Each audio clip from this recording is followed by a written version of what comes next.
Estamos ya comenzando hoy la lectura casi continua de la carta a los romanos. Esto en lo que se refiere a la primera lectura de la misa. Sabemos que los evangelios para los días de entre semana van llevando una secuencia que empieza al principio del año con San Marcos. Después de unas semanas viene San Mateo y después de otras muchas semanas viene San Lucas. Eso en cuanto al evangelio.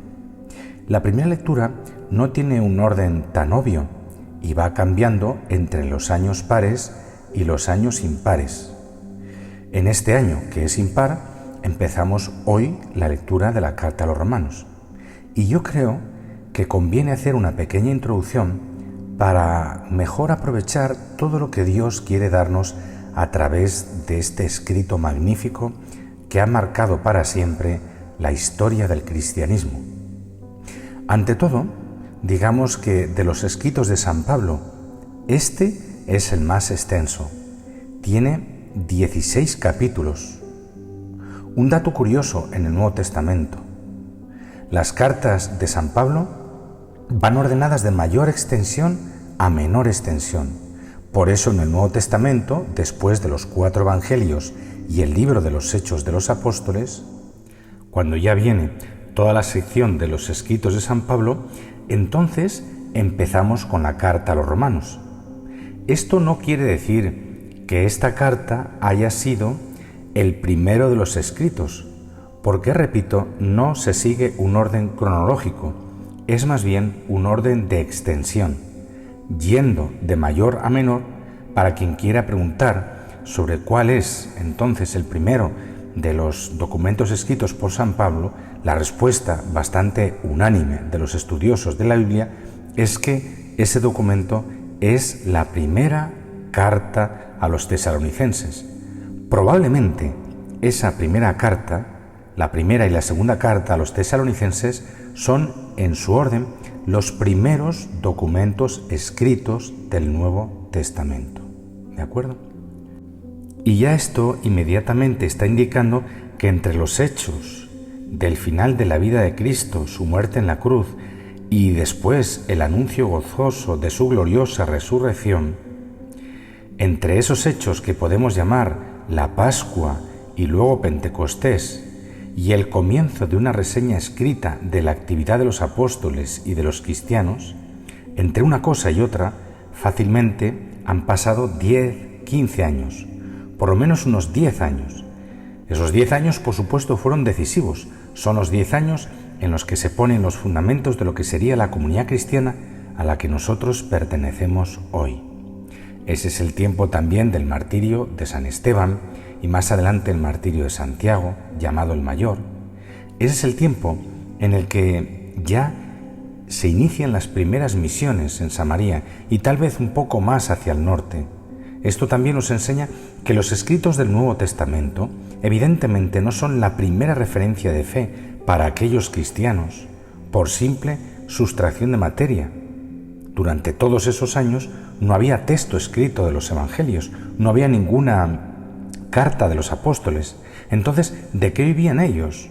Pues ellos vivían del testimonio repetido y fresco aún, del testimonio de los apóstoles, que iba pasando de unos a otros. Observa lo que estamos diciendo. Ya había verdadera comunidad, había verdadera iglesia y sin embargo, todavía no había Biblia.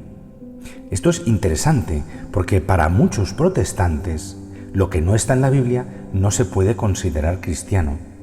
Y entonces, ¿cómo vivieron aquellos? Así, ¿verdad? Pues son muchas las enseñanzas que vamos a recibir de esta carta a Romanos y conviene que preparemos nuestros oídos y adaptarlos a ese primer momento y recibir con toda su frescura y con toda su fuerza la palabra del Señor. La carta a los Romanos forma parte del grupo llamado de las grandes cartas junto con Gálatas, Primera y Segunda Corintios, que representan la sustancia de la teología del apóstol. Durante su tercer viaje apostólico, años 53 al 58, San Pablo escribió desde Éfeso a los Gálatas y empezó una correspondencia con la comunidad de Corinto. Las 2 cartas a los Corintios, escritas entre contrariedades, dieron sus frutos. Al final la comunidad gozaba de salud y fervor espiritual. Las noticias de las demás iglesias fundadas por el apóstol indicaban que todo marchaba bien con la gracia del Espíritu. Y su actividad en la parte oriental del Imperio Romano ha logrado ya unos frutos estables.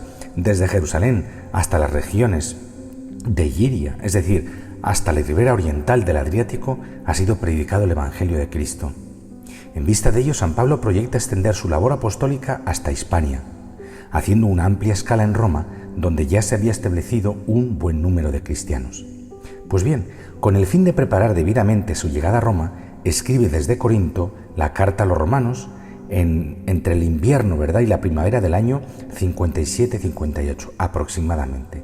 Esta es la datación propuesta por la mayoría de los estudiosos en las últimas décadas, aunque también hay alguna minoría que la adelanta al año 52. Por otra parte, en el Evangelio de hoy Jesús se queja y denuncia la incredulidad, la dureza de los hombres de su tiempo. Llama a esos hombres una generación perversa, dura para convertirse. No pensemos que Jesús, nuestro amable y bondadoso Jesús, deja de ser amable o deja de ser bondadoso porque empieza a denunciar. Más bien lo que tenemos que pensar es que también la denuncia es un acto de su amor.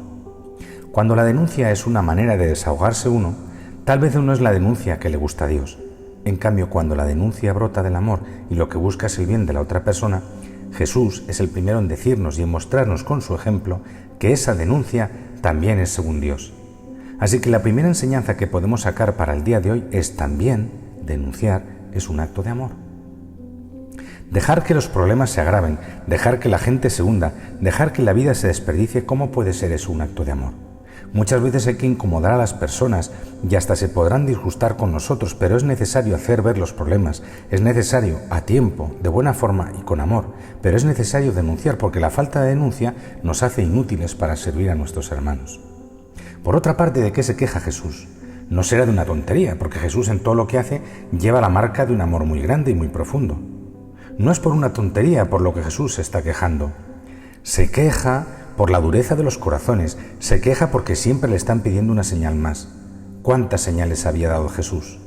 En su misma predicación, en la santidad de su vida, en los exorcismos, en los milagros, ¿cuántas señales había dado? Y siempre le estaban pidiendo una señal más. Jesús dice, pues no más señales.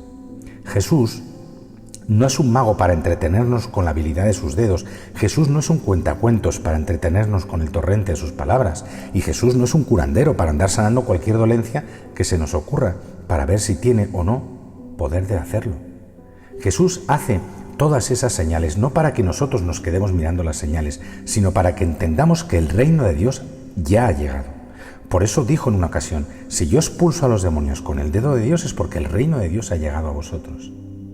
Así que Jesús no quiere que nosotros nos quedemos mirando milagros, mirando exorcismos. Jesús quiere que entendamos que todas esas señales son simplemente señales de la visita de Dios. Dios viene y Dios viene a reinar, a salvarnos. Y eso significa la renovación de todas las cosas, empezando por nuestros corazones. Por eso la segunda enseñanza del día de hoy la podemos formular con una pregunta. ¿Hemos entendido las señales que Dios nos ha dado? ¿Cuántas señales de amor nos ha dado Dios? Todos los días nos regala su bendita palabra. Todos los días se ofrece en el santo sacrificio del altar. Todos los días nos protege con sus ángeles. Todos los días nos derrama su Espíritu Santo. Todos los días nos regala su Espíritu Santo. ¿Cuántas señales nos ha dado? Y nosotros todavía poniéndole un signo de interrogación al amor de Dios. ¿Dios me quiere?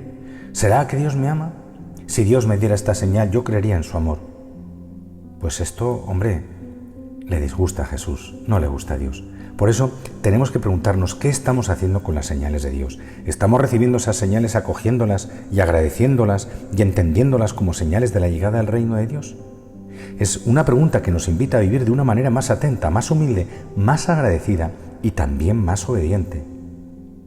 Y una tercera y última enseñanza para el día de hoy. Jesús dice, aquí hay uno que es más que Salomón.